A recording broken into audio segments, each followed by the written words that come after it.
And he was astonished, obviously. He had he said, "Oh, so the medicine is working." He had prescribed metformin, right? And I said, "Well, I haven't taken the medicine." And he just turned like in disbelief. I don't take the insulin now. It's fine. But I absolutely do not eat any carbs whatsoever because that is deadly to me. Baard, how did you find Carnivore? Well, um, about 4 years ago, I um, I was overweight, had psoriasis on my hand. I was hypertensive, depressed, anxiety, and so forth. And like a year previous, I had been in a motorcycle accident, and I had broken my ribs on my left side. And suddenly, I started feeling something like something wasn't right, and I got concerned about my heart. And so I went to the doctor, and they did some tests, and like touched my heart and some heart uh, checks, and then some blood tests, and they came back, of course. And the doctor, he was he was like a substitute for the my fastlege in Norwegian. It's like you get to choose, but that's your doctor, your communal doctor. But he was kind of old. He had retired actually, and he had a way about him. And he said, just straight up, "Your blood is full of fat, and you have diabetes." And my heart sank because I knew immediately. My thoughts went to like toes with necrosis and heart problems and neuropathy, and I knew all of the long-term effects of that. However, I also thought about Dr. Jason Fung, because maybe 2 years earlier or something like that, I had seen Dr. Fung's video about the two compartment problem, where he explained simply that all carbohydrates turn to glucose in the body, and diabetes can be healed with fasting and keto. And so I tell the doctor that you know what, I'm gonna cure this. And then he kind of looked over at me, looked like over his glasses. He said, "There's no cure for this. You're gonna have to use medicine for the rest of your life." So he didn't believe me, but that was expected. So I went to work.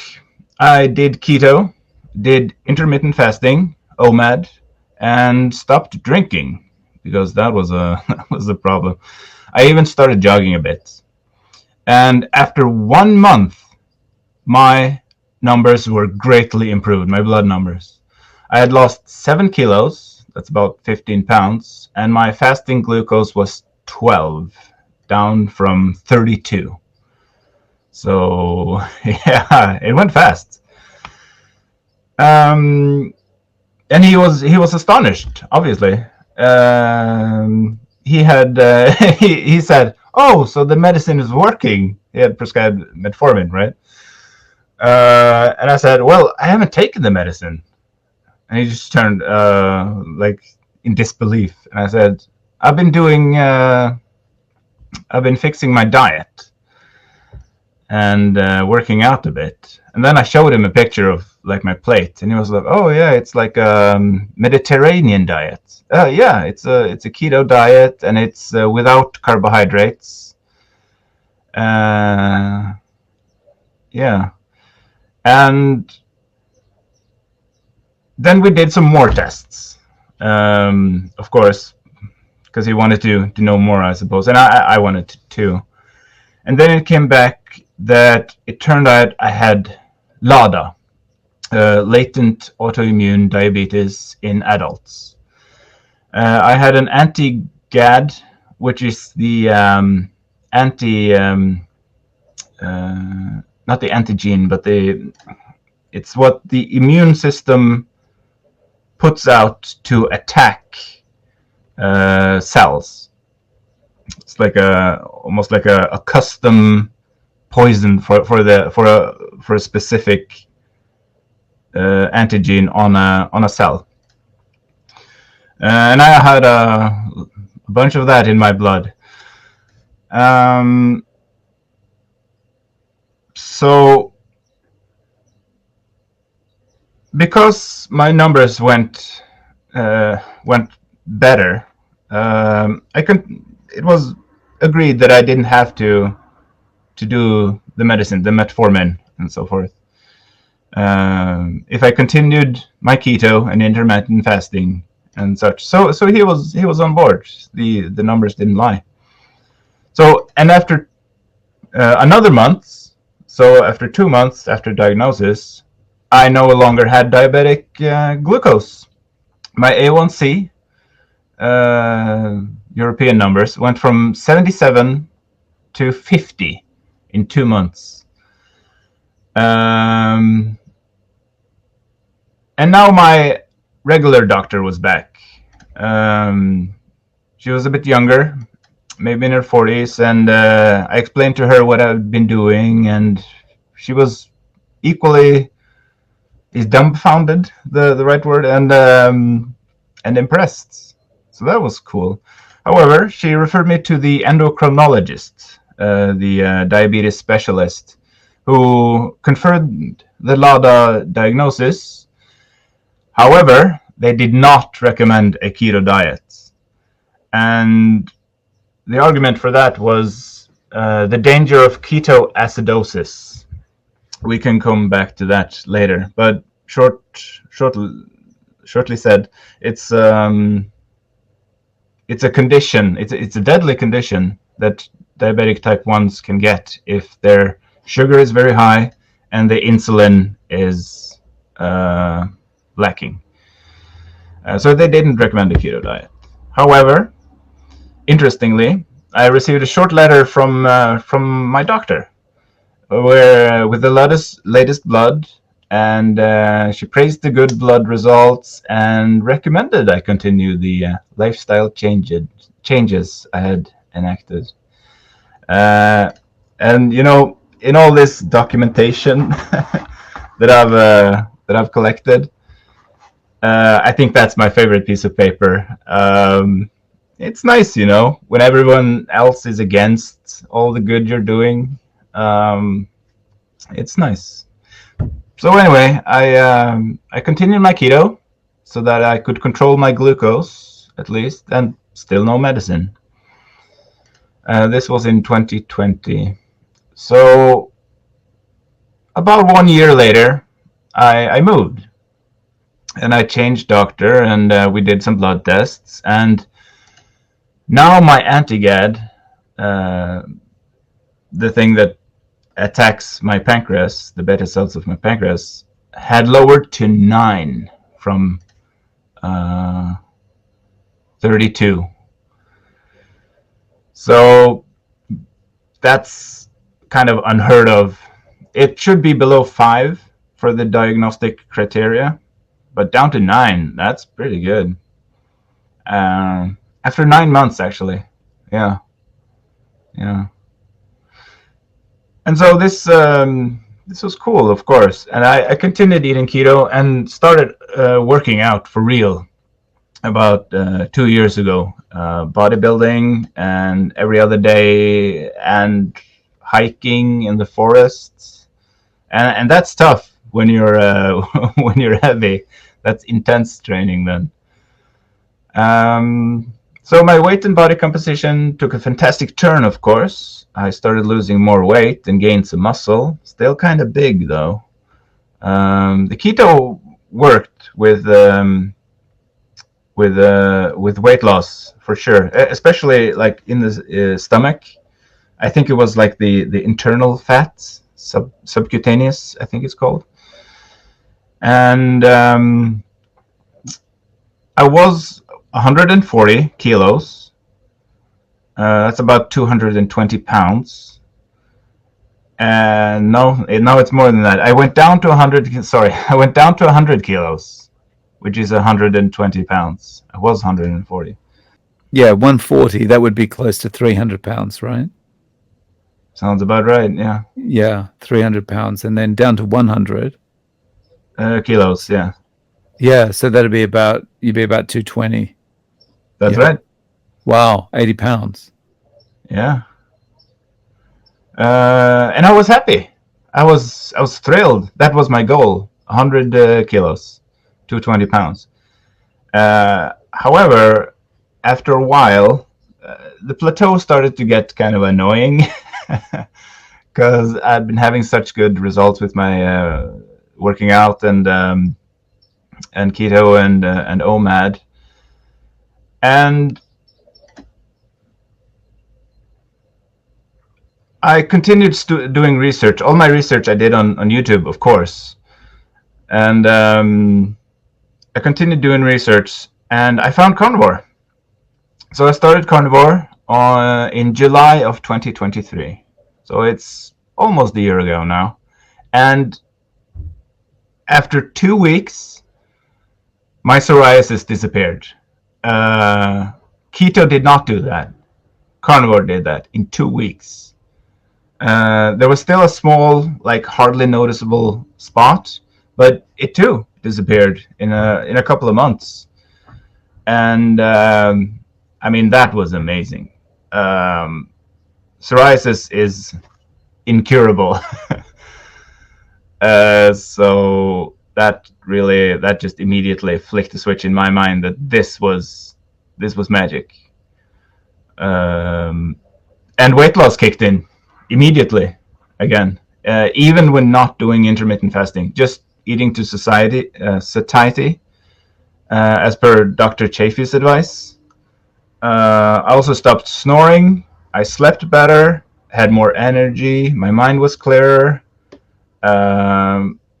Keto did not stop my anxiety, that's for sure. Carnivore did within a month. So, I mean, I had crippling anxiety, man. I could shake when in social situations. That was something I had to suppress all the time. I'm kind of feeling it right now during this interview, but it's nothing like it used to be. And what's kind of interesting is when you have anxiety, that level of anxiety, and you sort of learn to suppress it or ignore it, or you can't really do that, but live with it. When it disappears, you got to be kind of careful because you get almost too brave. Because the difference is so big. Yeah, within like a month and 2 months, it was amazing. I also experienced like the little quirks of Carnivore. Like my face looks younger, like 7 years younger. If you search up Robert Downey Jr., how he looked on vegan versus just adding some fish, you'll see what I mean. Anyway, I don't have much body odor anymore. I don't sweat all the time. My temperature control seems overall better.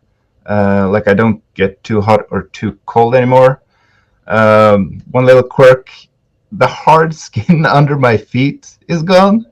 Not a big deal, but it's something that I noticed, and just overall feeling better, you know. So it's like everything wrong with me melted away. It's incredible to anyone who doesn't know. Yeah.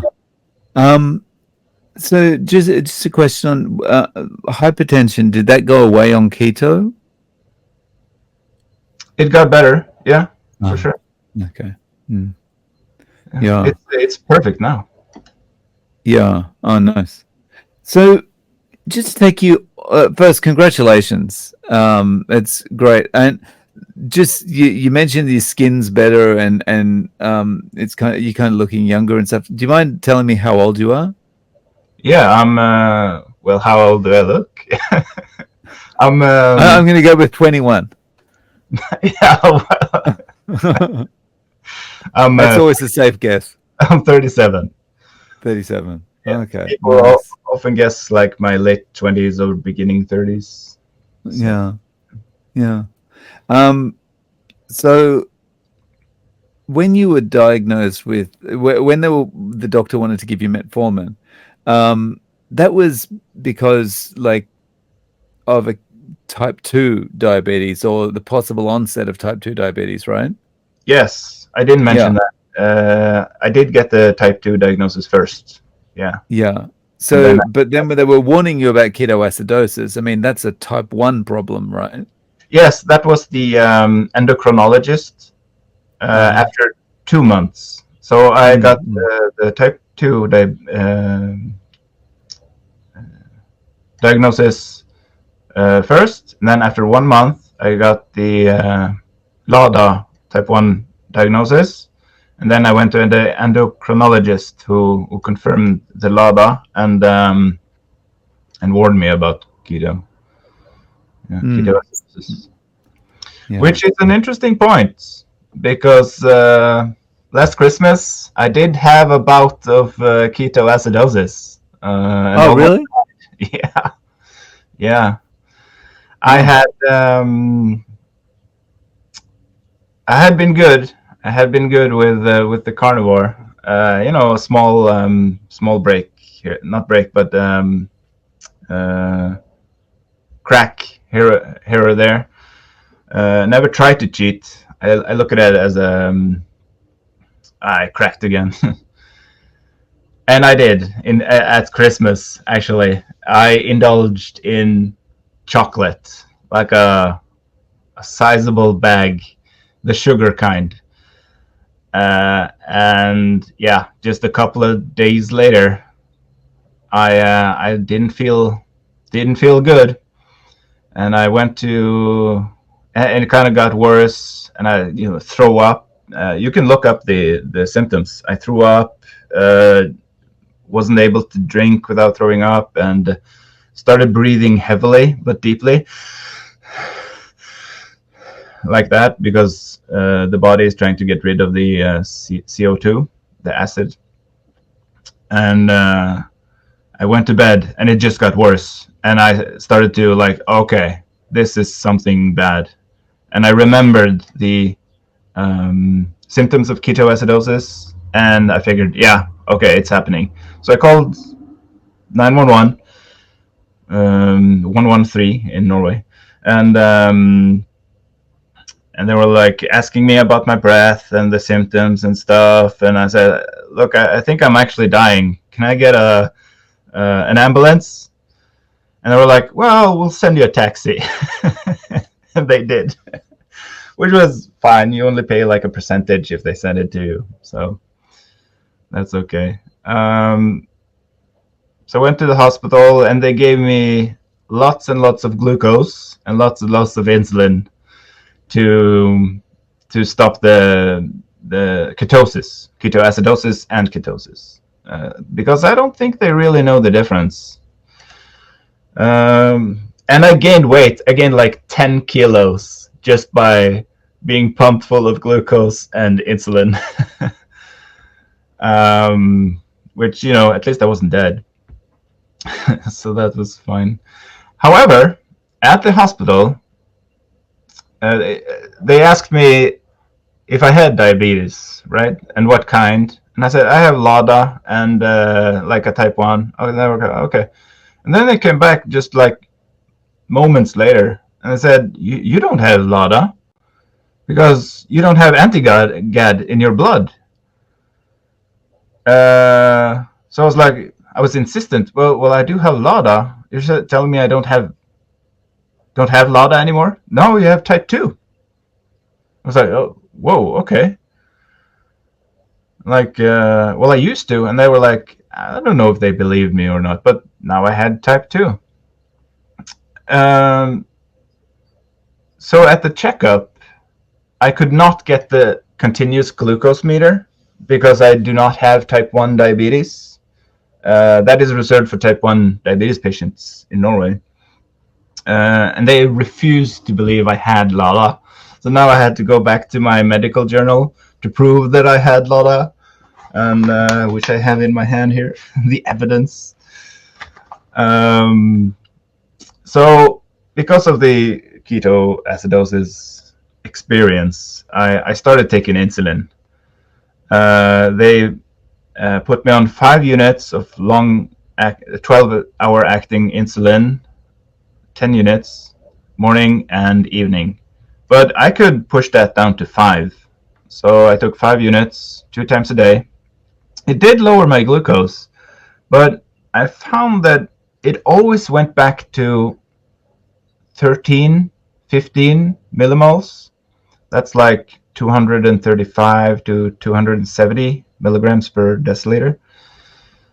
Also, I found that insulin made me put on weight.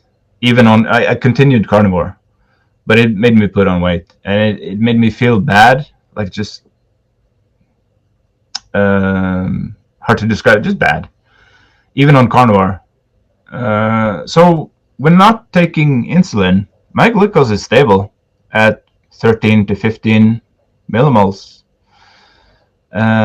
So I don't take the insulin now. It's fine. But I absolutely do not eat any carbs whatsoever, because that is deadly to me. I can die. I'm strict, and I only like crack once in a while, and even then it's like some keto sugar-free chocolate or something. Beware of maltitol, by the way. That's dangerous. That's a high glycemic index kind of thing. So my hypothesis now that I discussed with my present doctor is that I have Baard syndrome. They've never seen anything like this, right? No one's around here has healed from LADA, and so the hypothesis is, and my doctor agrees, that it's a possibility that my immune system has attacked my pancreas, the beta cells, which produce insulin, to such a degree that they've been at least partially destroyed. And they're no longer under attack, but my insulin production is hampered. It's not up to snuff. But the damage is done. So I have it's a word. It's like a Latin word, sequela, which the doctors use sometimes. It means like the after effects, long-term effects of illness. You're managing it now with diet, no carbohydrate, and carnivore. Yeah, Strict carnivore. Everything's stable as long as you stay on carnivore. Yes, but my hemoglobin A1C, the long-term blood glucose, like how the sugar attaches to your blood cells and kind of gunks up the blood cells, that's kind of high. So I'm still on the path. So I did some research on how to regenerate the beta cells on my pancreas, and I found that fasting for more than 3 days, so 4 days plus, release stem cells into the blood. Now, I'm not so confident in this as I am in the healing power of carnivore, but I'm trying this. So these stem cells maybe in fact regenerate cardio heart muscles, which is also unheard of. That's impossible, right? And nerve cells can't be regenerated, they say. And pancreas beta cells, maybe they can be regenerated with fasting more than 4 days, then eating, and then cycling that. So I did a prolonged 7-day fast, and my glucose went normal, like 5 or 7 after a few days during the fast. So even just eating meat for me makes my glucose run high relative to fasting for a while. What's really interesting is that my first 7-day fast pretty much healed my foot numbness after the ketoacidosis incident, because I had like some peripheral neuropathy, numbness in the side of my foot and my toes. After 7 days of fasting, that pretty much went away. Yeah. So now I'm bulking up, and actually this is my first day of another 4 days plus fast. Yeah. I'm hoping to heal my beta cells so I can someday enjoy chocolate again without dying. And as this is your first day of another 4-day fast, how are you feeling at this point? Normal. Plain, simply normal. But I mean, I'm always in ketosis, so I don't really get hungry. Your doctor's okay with this? Have you talked to your doctor about the fasting side of things? Yeah, I went to her yesterday actually, to get like the final conclusion that my LADA is healed, and she is concerned about the high A1C for sure, and she does recommend me taking insulin because of that, and because of the danger of ketoacidosis. You know, I think it's a good idea her saying that, because I mean she's a doctor, and if something goes wrong, she's on the hook, right? So that's fine. But yeah, she's not against it for sure.